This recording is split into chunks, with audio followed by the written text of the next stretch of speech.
Bem, tem um grupo aí conversando de alguns partidos, MDB, PSDB, União Brasil, para talvez lançar um candidato único nessa chamada terceira via. Você está disposto a sentar e conversar com esse grupo também? Já foi consultado por esse grupo? Mais recentemente, o União Brasil, que é presidido por um amigo meu, Luciano Bivar, me convidou para um jantar e me perguntou se eu aceitava entrar nesse diálogo. Evidentemente que eu sou um democrata bem treinado, eu tenho uma biografia, você já chamou a atenção, eu fui governador, fui prefeito, fui ministro da Fazenda, ajudei a fazer o Plano Real, que está hoje sob ameaça, com a maior inflação, a maior volta do alta de preços da história recente do Brasil, dos últimos 25 anos. E com essa experiência é evidente que eu sei que a importância do diálogo na construção de caminhos para o povo é muito importante. Eu não sou nem quero ser o dono da verdade, respeito muito os meus adversários, sempre tive uma posição muito firme, muito dura, mas nunca envolvi pessoalidades ou nunca tratei de questão pessoal na política.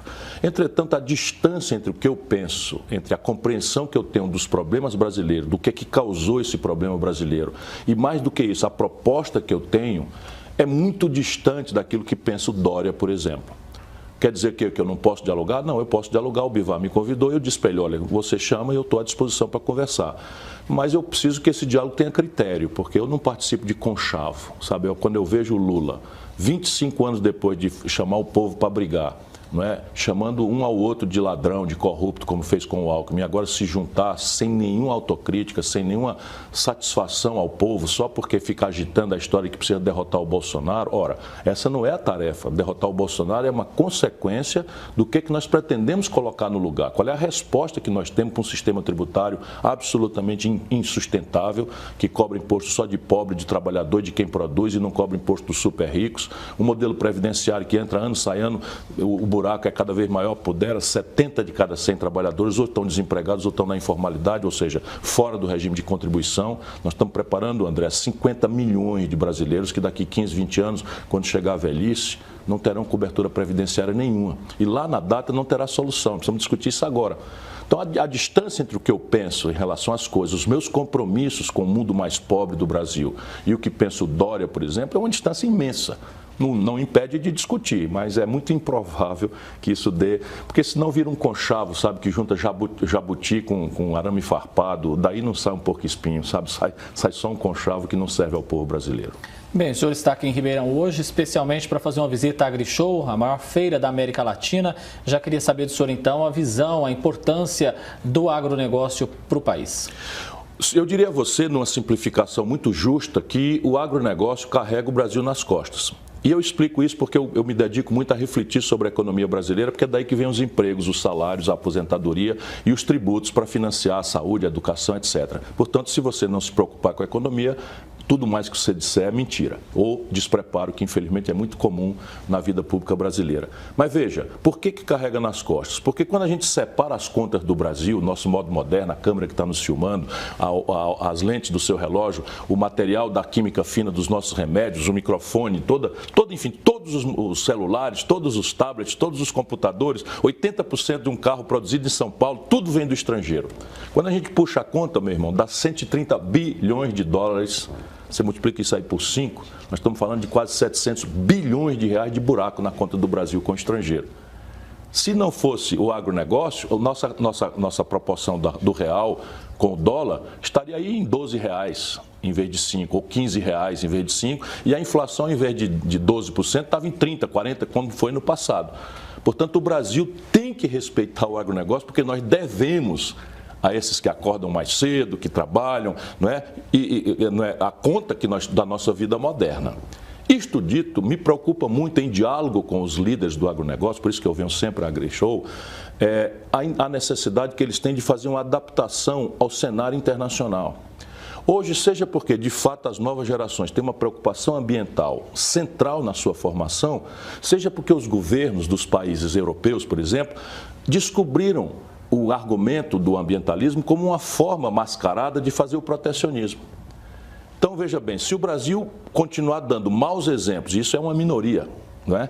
De depredação do meio ambiente, de forma insustentável a produção, de assassinato de populações tradicionais, que, volto a dizer, é uma minoria muito pequena, mas o próprio agronegócio tem que nos ajudar a construir uma opinião nacional em que o agronegócio demonstre que ele, ao pagar a conta da sobrevivência da nação brasileira, faz de uma forma que o mundo inteiro precisa respeitar. E hoje o Brasil está sendo banido da ordem internacional, porque os maus exemplos é que fazem os escândalos na Europa, nos Estados Unidos e até na China. Recentemente, a China credenciou 23 frigoríficos norte-americanos e todo o prejuízo serão dos frigoríficos brasileiros. Recentemente, por conta das inabilidades políticas e diplomáticas do governo Bolsonaro, a China transformou a Argentina no principal parceiro comercial do agronegócio na América do Sul, tirando essa posição do Brasil, que era nossa há mais de quase 25 anos.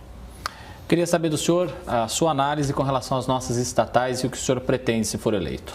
Nós precisamos ter um projeto. Projeto significa um plano. O plano significa o seguinte: o que é que o Brasil é e o que é que o Brasil deseja ser.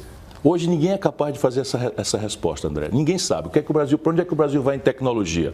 Eu vou lá daqui a pouco visitar, estou visitando a AgriShow, e aí você vê essas máquinas de agricultura de precisão, sofisticadas, tudo importado do estrangeiro.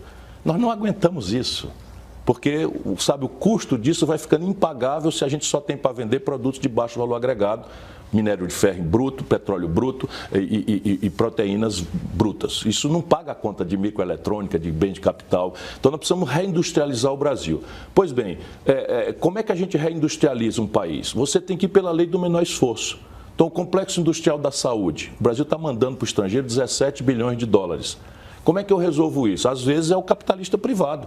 Eu organizo um arranjo produtivo local ao redor da USP, da Unicamp e pego isso, incubo a empresa de um jovem empreendedor, faço a compra governamental, faço a ele assistência técnica, capacitação gerencial e ele pode explodir nessas novas indústrias 4.0, de uma indústria moderna, pós-Fordismo do passado. Está tudo pensado no projeto. Mas determinadas ações, determinados setores estratégicos, não é ideológico isso, é inteligência científica e a experiência internacional.